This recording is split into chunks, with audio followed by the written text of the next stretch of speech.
ಎಲ್ರಿಗೂ ನಮಸ್ಕಾರ. ಇವತ್ತು ನಮ್ಮ ದರ್ಶನ್ ಸರ್ ಅವರ ಅಭಿಮಾನಿಗಳ ಜೊತೆ ಕರಿಯರ್ ರಿಲೀಸ್ ನ ನೋಡಬೇಕು ಅಂತ ನಾನು ಬಂದೆ. ಯಾಕಂದ್ರೆ ಈ ಫಸ್ಟ್ ಶೋ ನನಗೆ ಎಕ್ಸ್ಪೀರಿಯನ್ಸ್ ಆಗಿರ್ಲಿಲ್ಲ. ಯಾಕಂದ್ರೆ ನಮ್ ಡಿ ಬಾಸ್ ಅಭಿಮಾನಿಗಳು ಎಷ್ಟಿರ್ತಾರೆ ಅಂದ್ರೆ ಯಾವಾಗ್ಲೂ ಫಸ್ಟ್ ಶೋ ನೋಡೋ ಅನುಭವ ನನ್ಗೆ ಆಗಿರ್ಲಿಲ್ಲ. ಆದ್ರೆ ಇವತ್ತು ಆ ಅನುಭವ ನನಗೆ ಸಿಕ್ತು. ಸಿನಿಮಾ ಹೇಗಿದೆ ಅಂತಾನೆ ನನಗೆ ಮರ್ತೋಯ್ತು. ಯಾಕಂದ್ರೆ ನಾನು ಕಣ್ ತುಂಬಾ ದರ್ಶನ್ ಸರ್ ಅವ್ರನ್ನ ತುಂಬ್ಕೋತಾ ಇದ್ದೆ. ನಾನು ತುಂಬಾ ಖುಷಿ ಆಯ್ತು ದರ್ಶನ್ ಸರ್ ಅವ್ರು ನಾನು ಬಿಗ್ ಸ್ಕ್ರೀನ್ ಅಲ್ಲಿ ನೋಡಿ. ಅದ್ರಲ್ಲೂ ರಿಲೀಸ್ಗೆ ಯಾವ ಒಂದು ಹಬ್ಬದ ವಾತಾವರಣ ಇತ್ತು ಅಂತ ಅಂದ್ರೆ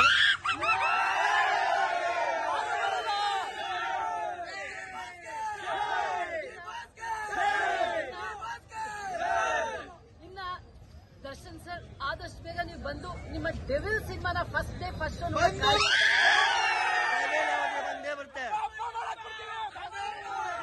ಆಮೇಲೆ ಸರ್ ನಿಮಗೆ ಇರುವಂತ ಅಭಿಮಾನಿಗಳು ಏನಿದೆ